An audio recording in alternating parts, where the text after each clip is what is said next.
নমস্কার বন্ধুরা, আকাশবাণী গীতাঞ্জলি প্রচার তরঙ্গের পডকাস্টের এই নতুন পর্বে আপনাদের সঙ্গে রয়েছি রুমা ঘোষ। আজকের পডকাস্টে আমাদের অতিথি কবি সাহিত্যিক যশোধরা রায়চৌধুরী। আড্ডা চলবে তার সাথে আমাদের, তার কবিতার ভুবন, তার গদ্যের গেরস্থালি, তার অনেক রকমের অক্ষর যাপনের যে বহুমুখী এক দুনিয়া, সেই দুনিয়াতে পৌঁছে যাব তারই হাত ধরে। তবে একেবারে শুরুতে একটা ব্যক্তিগত কথা জানতে ইচ্ছে করছে দিদি।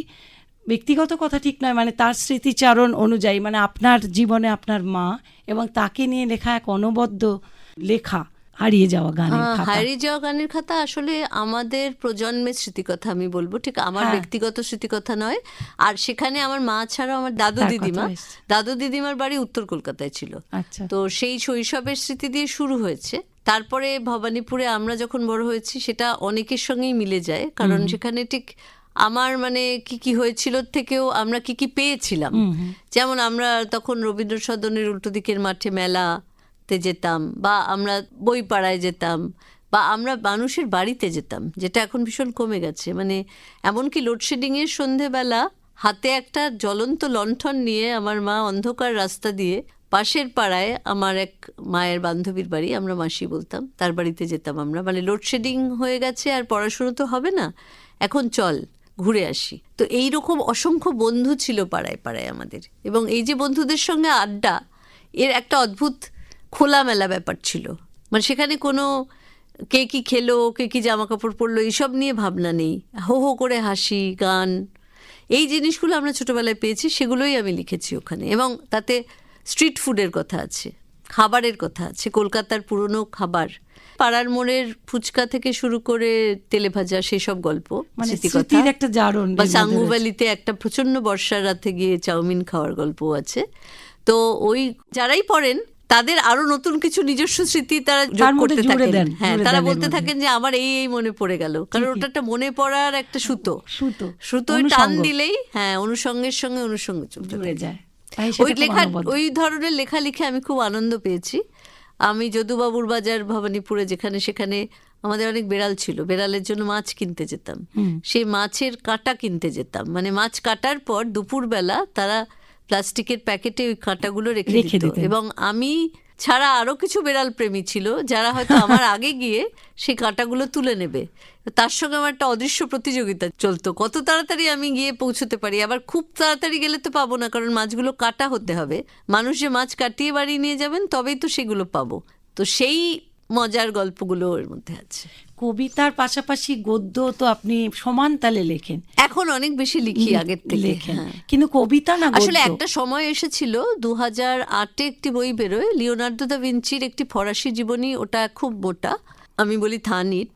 সেই বইটা অনুবাদ করার সূত্রে আমার গদ্যের হাতটা খুব চালিত হয়, মানে গদ্য লেখার অভ্যাস তৈরি হয়। তো অনেক বেশি 300-350 পাতার বই, এবং ফরাসি থেকে বাংলা করা।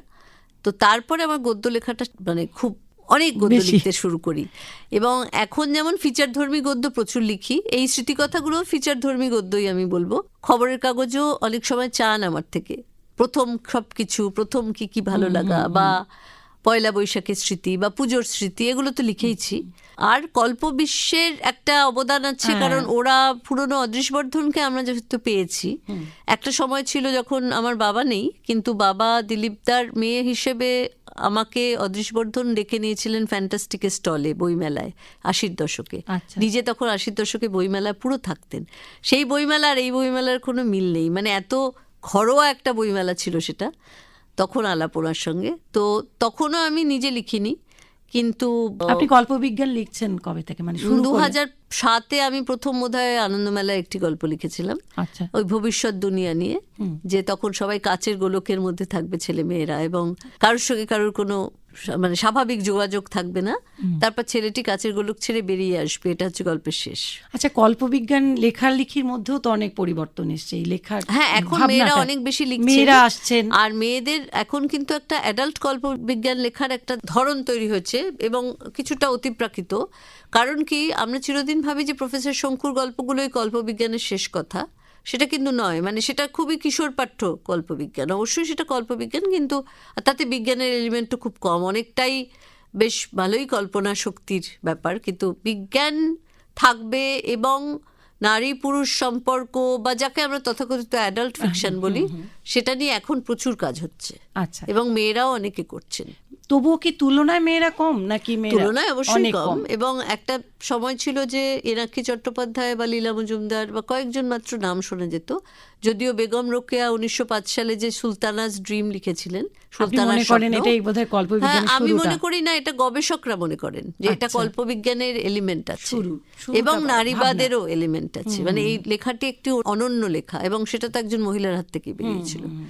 তো তারপর থেকে তো অনেক জল গড়িয়ে গেছে, কিন্তু মেয়েরা সেইভাবে এগিয়ে আসেননি। বাণী বসুর কাটাচিওয়ার নামে একটি অসাধারণ গল্প ছিল, কল্পবিজ্ঞানেরই গল্প বলবো, যে মেয়েরা যখন আক্রান্ত হচ্ছে তখন তাদের শরীর থেকে কাঁটা বেরিয়ে আসছে সজারুর মতো। মানে এমন একটা অভিযোজন হয়ে গিয়েছে যে মেয়েরা অত্যাচারিত হলেই তাদের শরীর থেকে সজারুর কাঁটার মতো কাঁটা বেরিয়ে এসে পুরুষটিকে আঘাত করছে। এবং গল্পটা শুরু হচ্ছে যে পুলিশ বুঝতে পারছে না যে কিভাবে খুনগুলো হচ্ছে। পরে বোঝা গেল যে মেয়েরা তাদের অভিযোজনের ফলে তাদের শরীর থেকে কাঁটা বেরিয়ে পুরুষটিকে মেরে দিচ্ছে। এটা অসাধারণ একটা, মানে এটা হচ্ছে সার্থক কল্পবিজ্ঞান, যেখানে বাস্তব সমস্যা কিন্তু তার একটা কাল্পনিক সমাধান আছে এবং একটা কোথাও বৈজ্ঞানিক একটা সম্ভাবনার জায়গা আছে। কল্পবিজ্ঞান মানে শুধুই বিজ্ঞান নয়, শুকনো বিজ্ঞান নয়, সেখানে একটা কল্পনার জায়গা থাকে এবং বাস্তব থাকে এবং আমাদের চাওয়াটা থাকে, আমাদের যে দেখতে চাওয়া আগামীতে। হ্যাঁ, মানে আমরা যেটা এখন পাচ্ছি না, কিন্তু আমরা সমস্যাটা এখন পাচ্ছি। হ্যাঁ, আপনি নারীর কথা বলেন, ভাবেন, সেই খণ্ডিতা নারী আপনার গদ্যে পদ্যে উপস্থাপিত। কুন্তী থেকে আজ প্রতিদিনের ঘামে শ্রমে ক্লান্ত লড়াকু মেয়ে, তাদের কথা উঠে আসে। তাই আমরা এই পডকাস্টে শুনতে চাইব একটি কবিতা যেখানে মেয়েদের কথা আছে। আচ্ছা, এই কবিতাটি পড়ছি। আমাদের সদানন্দ। আমরা যারা কারুকে কামড়ে দেব না কোনো দিন, পৃথিবী জেনে গিয়েছিল। আমরা যারা হাসতাম আর হাসতাম, মায়ের উৎপীড়নে যারা শিখে নিয়েছিলাম 13 ঘরের নামতা পর্যন্ত। আমরা যারা কাঁদো কাঁদো পৃথিবীকে গ্রহণ করতে পারবো না বলে কান্নার নুন দিয়ে ভাত মেখে খাওয়া প্র্যাকটিস করেছি, আর সব তুচ্ছ করে দিয়ে বলেছি ভ্যাট। তাদেরও হঠাৎ একদিন দাঁত ও নখ হচ্ছে কিভাবে। যা তো পিন্টু, জানালা দিয়ে উঁকি দিয়ে দেখে আয়, অত জোর ওরা পায় কোত্থেকে। আমরা যারা ডানার তলায় ছুরি লুকিয়ে রাখি, আমরা যারা বুকের তলায় ব্যথা লুকিয়ে রাখি, আমরা যারা আনসোশ্যাল কিন্তু ভীষণ হেসে সেলফি তুলেছি প্রতিবার, তারা অত জোর কোত্থেকে পায়। হঠাৎ একদিন চমকে ওঠে নখর, যেই দিন তাদের ভেতরের জানালাগুলো পটাপট খুলে দিল অন্য এক আলো। তার নাম আত্মরতি, তার নাম সদানন্দময়ী, তার নাম অনাসৃষ্টি আত্মবিশ্বাস। সব হারাবার পর আর কিছুই না হারানোর প্রত্যয়। দিদি, কল্পবিজ্ঞান, গদ্যের প্রবন্ধ, ফিচার, এর পাশাপাশি আপনি অনুবাদ করেছেন। আপনার অনুবাদের জগৎ ভীষণ ঋদ্ধ, মানে সেখানে অনেক ভাষার লেখালেখিও আপনি অনুবাদে এনেছেন। আপনি ফরাসি ভাষা জানেন, ফরাসি ভাষার কবিতা অনুবাদ করেছেন, গদ্য অনুবাদ করেছেন। তার পাশে সাম্প্রতিকে এক ইরানি মেয়ের একটি গল্প, আসলে মূলত ইরান থেকে উনি একেবারে সদ্য বেরিয়েছে বইগুলো, আর ওর বয়সও অনেক কম আমাদের থেকে, কিন্তু উনি খুবই প্রতিশ্রুতিময়ী এবং উনি ইরানের নুফে পুরস্কার পেয়েছেন। উনি কল্পবিজ্ঞান লেখেন, যেটা আগেই ভাবছিলাম বা বলছিলাম যে কল্পবিজ্ঞানের মধ্যে তো আসলে আমাদের স্পেকুলেটিভ ফিকশন যেটাকে বলা হয়, মানে আমাদের চারপাশে যা ঘটছে সেটাকে আমি কিভাবে দেখতে চাইছি তার একটা প্রকাশ থাকে। তো জোহা কাজেমি ওর গল্পের একটা সংকলন অনুবাদ করেছি, পার্সি ভাষায় লেখা, মানে আচ্ছা ফার্সি ভাষা যেটা আর কি, পারস্যের ভাষা, সেই থেকে ইংরেজিতে অনুবাদ করে তারপর তার থেকে আমি অনুবাদ করেছি, কারণ আমি তো ফার্সি ভাষা জানি না। কিন্তু গল্প বলার ভঙ্গি খুব ভালো লেগেছে এবং বিষয়বস্তু নারী কেন্দ্রিক এবং অত্যন্ত জোরালো। আপনার এই অনুবাদ করা বা অনুবাদের বিষয়ে আপনার ভাবনা, অনুবাদ সম্পর্কে একটা খুব বিখ্যাত কথা আছে বুদ্ধদেব বসুর সম্ভবত, যে যখন নিজের লেখা স্রোত শুকিয়ে আসে তখন অনুবাদ করে যেতে হয়, যাতে অনুবাদের মধ্যে দিয়ে আবার নিজের লেখায় ফিরে আসা যায়। তো আমার অনুবাদ শুরু হয়েছিল অনেকটা সেভাবে। তারপর ওই লিওনার্দো দা ভিঞ্চি বা এরকম বড় কিছু কাজ আমাকে অ্যাসাইন করা যখন হয়েছিল, আমি সেটা চ্যালেঞ্জ হিসেবেই নিয়েছিলাম।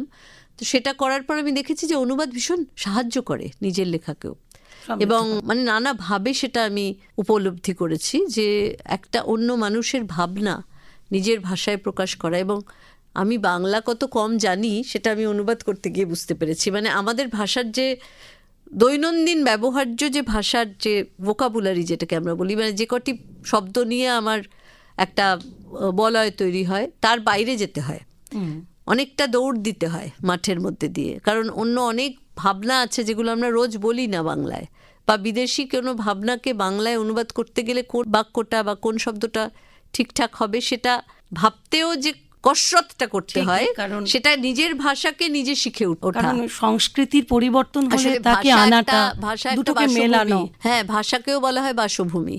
মানে ভাষা আমার যদি ঘর হয়, তো ঘর থেকে আমি বারান্দায় কোনোদিন যাইনি। আজকে আমি একটা ইংরেজি শব্দের অনুবাদ করতে গিয়ে আমি হয়তো ঘর থেকে বারান্দায় গেলাম, বারান্দা থেকে নেমে আমি মাঠে নেমে গেলাম ওই ভাষাটা খুঁজতে। তো এই যে নিজের ঘরকেই তো এক্সপ্লোর করছি আমি, তাই না? কাজে নিজের ভাষাকেই আসলে খুব ভালোবেসে ফেলা যায় অনুবাদ করতে করতে। ওই কাজ আমরা ছোটবেলায় খুব সোভিয়েট, ওই যে রুশ যে একটা অদ্ভুত আবহ, সেটা তো আমি কোনোদিন দেখবো না, কিন্তু আমি ভাষার মধ্যে দিয়ে দেখেছি। পৌঁছানো যেত। এবং আমি অনেক পরে একবার মস্কোতে গিয়েছিলাম, সুযোগ পেয়েছিলাম। আমার মস্কো গিয়ে প্রথমে ভীষণ চেনা লেগেছিল, কারণ আমি ওই ছোটবেলা থেকে বইতে বার্চ গাছের বর্ণনা, সাদা কালো লম্বা লম্বা বার্চ গাছ, মস্কোতে ঢুকেই দেখলাম যে বার্চ গাছের বন, মনে হলো আমি তো এটা জানি। হ্যাঁ, কারণ আমি তো সমস্তটা ছবির মতো দেখেছি। ঠিকই। আপনি নিজের কবিতাও তো অনেক সময় ইংরেজিতে অনুবাদ করেছি, কম। হ্যাঁ, তবে ইংরেজি থেকে বাংলা অন্য লেখা করেছি, মানে শুধু ফরাসি থেকে বাংলা নয়, ইংরেজি থেকে বাংলাও করি। এটাই যেমন জোহা কাজিমিও ইংরেজি থেকে বাংলা, আবার ফরাসি গল্প অনুবাদ করেছি বাংলায়। ফরাসি কবিতাও অনুবাদ করেছি। কবিতা অনুবাদ করেছি, নারীর কবিতা অনুবাদ করেছি। আসলে সমস্ত ভাবনার মধ্যে ফিরে ফিরে আসে, ঘুরে ঘুরে আসে একটা প্যাটার্ন। হ্যাঁ, নারী প্রজাতন্ত্র, মেয়েদের প্রজাতন্ত্র নিয়ে আপনার যে কাব্যগ্রন্থ, যেখানে আপনি বিশেষ করে উল্লেখ করেন সেই মেয়েদের কথা, সেই শ্রমজীবী মেয়েদের কথা, যারা প্রতিদিন দৈনন্দিন লড়তে আসে কলকাতার বুকে, কখনো আরও অনেক জায়গায় গেরস্তালিতে সাহায্য করেন। সেই মেয়েরাও আপনার চোখ এড়ায় না, তাদের লড়াইটাও আপনার চোখে।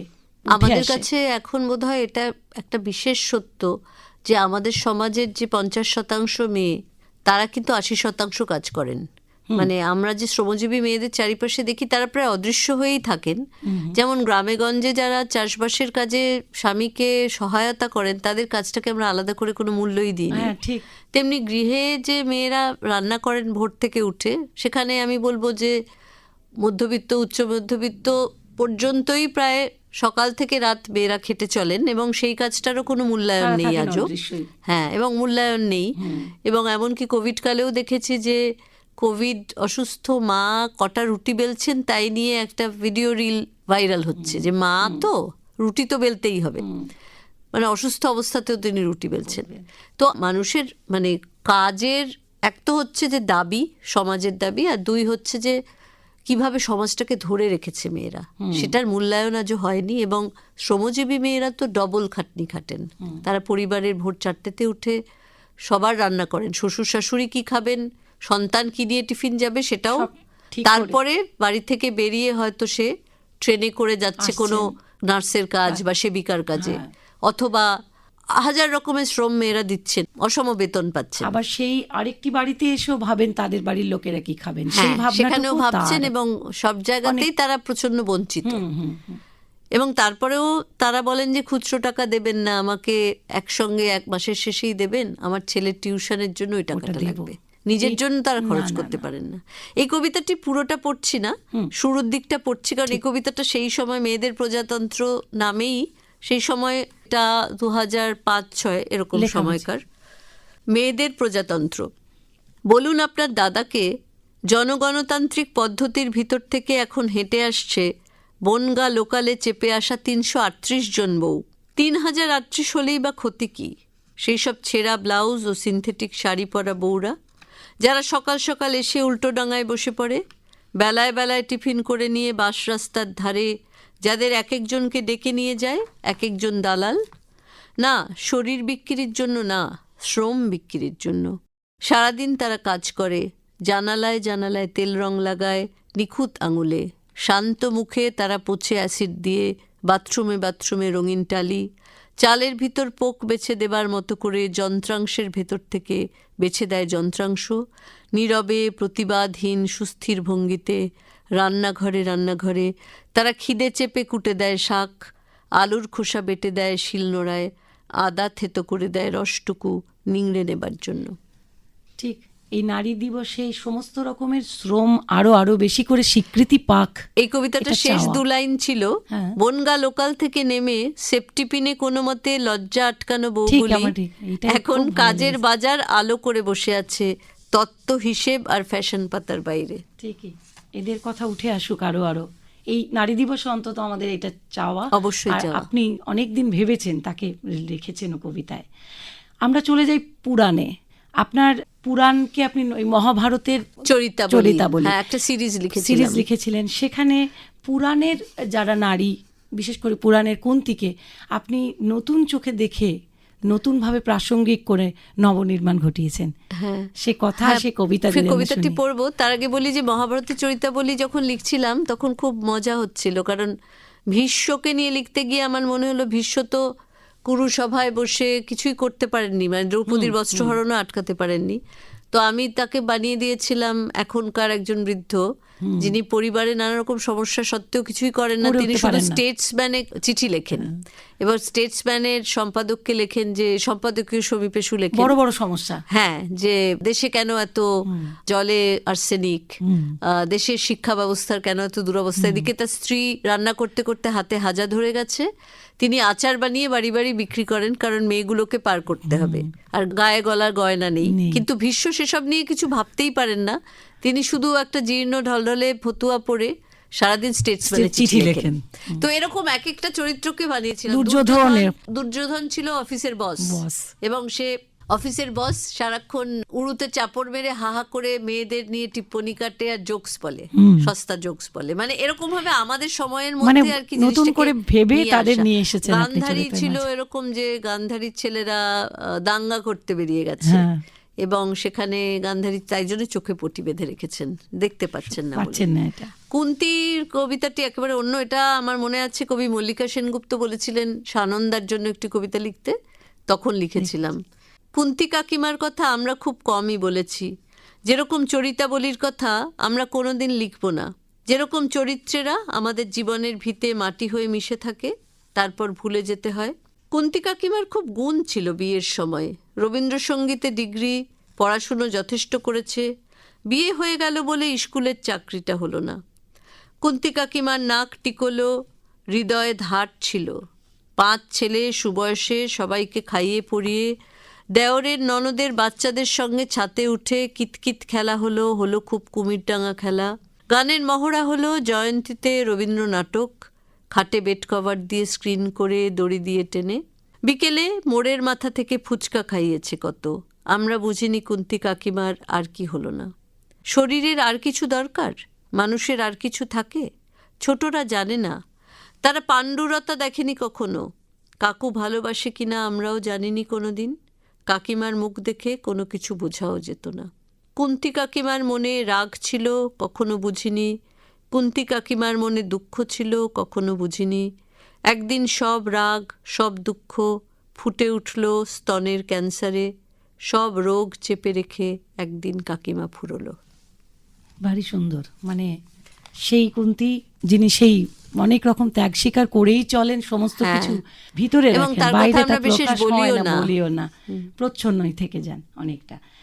আমি এরপর চলে আসবো, আপনি যারা সোচ্চার যে মেয়েরা তাদের কথা বলেছেন, যে অলক্ষী মেয়েরা, সমাজে যারা অলক্ষী, সেই অর্থে লক্ষ্মীমন্ত নন, লক্ষ্মীমন্ত নন, মানে যারা সমাজের নিয়ম কানুন মেনে চলেন না, সেই তাদের কথা দিয়ে আপনি লক্ষ্মীর পাঁচালী, নতুন লক্ষ্মীর পাঁচালী নির্মাণ করেছিলেন এক সময়। সেই প্রসঙ্গটা বা সেই ভাবনাটা অনেক দিন ধরে আমাদের মধ্যে জারিত হচ্ছিল, কারণ আমরা অনেক দিন ধরে দেখছিলাম যে, মানে আমি যখন বেড়ে উঠছি তখন আমার বন্ধুরা পরে বলেছেন যে হ্যাঁ, সবারই কম বয়সে একটা সমস্যা হতো। আমাদের বাড়িতে যখন লক্ষ্মী পুজো হতো তখন লক্ষ্মীর পাঁচালী পড়া হয় তো শেষের দিকে, এবং সেই পাঁচালীর ভাষাতে সবসময় থাকে যে সব দোষ মেয়েদের। মানে সমাজে যা কিছু হচ্ছে, দুর্ভিক্ষ হচ্ছে, যুদ্ধ হচ্ছে, আরও নানা কিছু সমস্যা হচ্ছে, নারদ এসে বলছেন বিষ্ণু আর লক্ষ্মীকে, আর বিষ্ণু আর লক্ষ্মী মা তখন বলছেন যে আসলে জানো তো, ঘরের মেয়েরা ঠিক সময়ে গোবর ছড়া দেয় না, পরিষ্কার কাপড় পরে না, স্বামীর সেবা করে না, স্বামী খাওয়ার আগে খেয়ে নেয়, এইসব কারণেই এসব হচ্ছে। আচ্ছা, তো এটা শুনলে আমাদের খুব রাগ হতো একটা বয়সে। এখন বুঝি যে হ্যাঁ, ওটা হয়তো সেই সময়ে, মানে একটা অতি প্রাচীন সময়ে যখন আর কিছুই ছিল না, তখন কোথাও একটা হাইজিন বোঝানোর জন্য হয়তো এগুলো বলা হতো, যে সকালে উঠে গোবর ছড়া দেবে, ঘর পরিষ্কার করে রাখবে, জামা কাপড় চেঞ্জ করবে, কারণ নইলে নোংরা জামা কাপড়ে থাকলে অসুখ ছড়াবে। কিন্তু এখন মনে হয় মানে আমাদের সময় তো আর সেই সত্যটা নেই। যারা ডেটল দিয়ে ঘর মুছি, ফিনাইল দিয়ে ঘর মুছি, তারাও কেন এটা পড়বো? আমাদের মনে হতো একটু আপডেট করা দরকার। মানে আমাদের সবসময় মনে হতো যে এই লক্ষ্মীর পাঁচালী ভীষণ পুরনো হয়ে গেছে এবং এর যে কথাগুলো সেগুলো ভীষণ নারী বিরোধী, নারীদেরই খালি যেন দোষারোপ করা হচ্ছে, এবং উচ্চস্বরে হাসা, কোঁদল করা, চিৎকার করে গল্প করা, এগুলো খুব খারাপ। এগুলো খুব খারাপ এবং সমাজ এগুলো করে, তাই জন্য সমাজ একেবারে ছাড়ে খাড়ে যাচ্ছে, পরিবারও যায়। হ্যাঁ, এবং পুরো ব্যাপারটাই মেয়েদের উপরে নির্ভরশীল।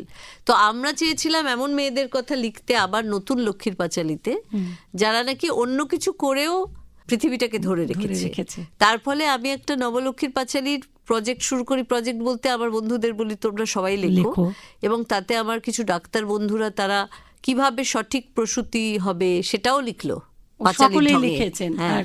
কিভাবে প্রকৃতিকে বাঁচাবো, মানে বিভিন্ন পরিবেশকে বাঁচাবো, হ্যাঁ, পরিবেশের কথা ভাবনা, সবজি কেটে খোসাগুলো আমরা মাটিতে ফেলবো যাতে মাটিতে সার হয়, এই ধরনের অনেক প্রকৃতিকে বাঁচানোর কথা, যেগুলো আমরা চাই যে সাধারণ মানুষের জন্য কাজেও লাগুক। আবার আজকের লক্ষ্মী মেয়েরা যদি এগুলো করে তাহলে পৃথিবী লক্ষ্মীমন্ত হয়ে উঠবে আরো বেশি করে, সেইটা আর কি।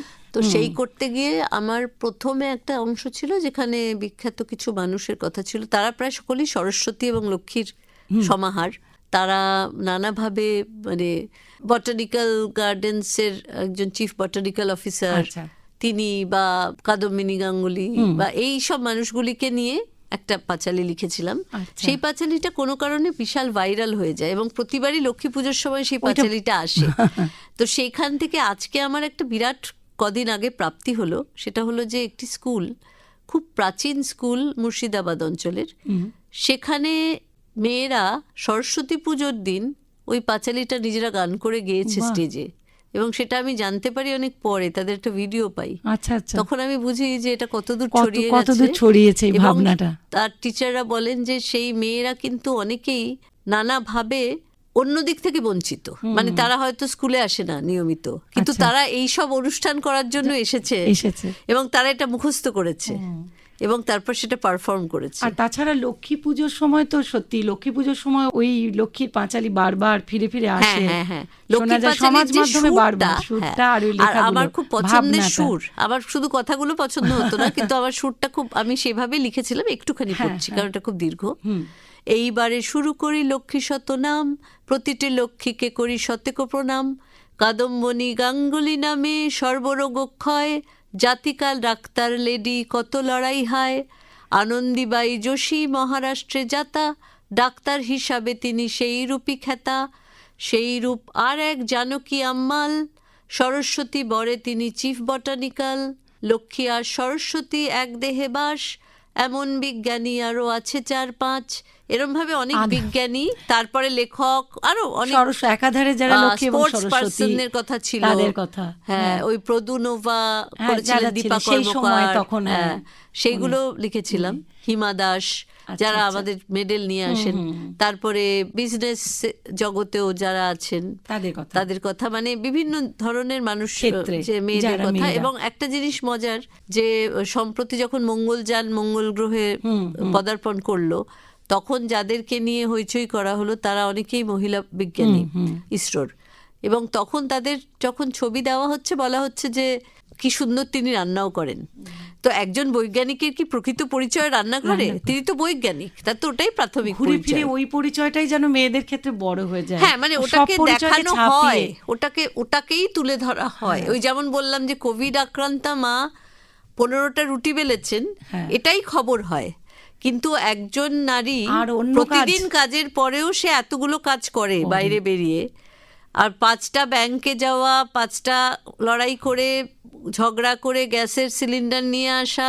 আমাদের ছোটবেলায় তো দেখেছি যে মায়েরা গিয়ে কি লড়াই করতেন, মানে প্রতি জায়গায় লাইন, টেলিফোনের বিলও লাইনে দেওয়া হতো, কিছুই অনলাইনে ছিল না, এবং আমার মা তো সারাদিন ধরে খালি বেরিয়ে গিয়েও কাজ করছেন, ঘরেও কাজ করছেন। আমার মনে আছে যে সর্ষের তেল ভালো পাওয়া যাবে কোথায়, সেখানে গিয়ে তেল নিয়ে আসছেন, ইলেকট্রিসিটি বিল জমা দিতে যাচ্ছেন, মানে সবই নিজে করতেন। এবং সবগুলোই ভীষণ কঠিন কাজ, এবং পুরুষের জগৎ, পুরুষের জগতে সেই কাজ। তাছাড়া একটি মেয়ে যদি পুরুষের মতোই অন্য একটি ক্ষেত্রে নিজেকে প্রতিষ্ঠিত করেন, বা সেটা যদি তার ইংরেজি কথায় বললে প্যাশন হয়, হ্যাঁ। রান্নাটা তার ভালো নাও লাগতে পারে, হ্যাঁ, কিন্তু একদমই তো তাই। সেই ভালো না লাগাটাও অনেক সময় যদি সেই রান্নাটা তার সাথে চলতে পারে, মানে এখন করেন কিছু কিছু ভালোভাবে। হিন্দি ছবিতে এই জিনিসগুলোকে জিনিসটা দেখানো উঠে হয়। আসছে। যেমন একটি ছবিতে আমার মনে আছে শ্রীদেবীকে দেখানো হয়েছিল যে তিনি ইংরেজি বলতে পারেন না, কিন্তু তিনি খুব ভালো লাড্ডু বানাতে পারেন। হ্যাঁ, পরে সেটা দেখানো ছোট হলো ব্যবসা যে তিনি করেন। ইংরেজি শিখে ছোট ওইটাও ব্যবসা করলেন এবং করলেন। তাকে পরিবার স্বীকৃতি দিল।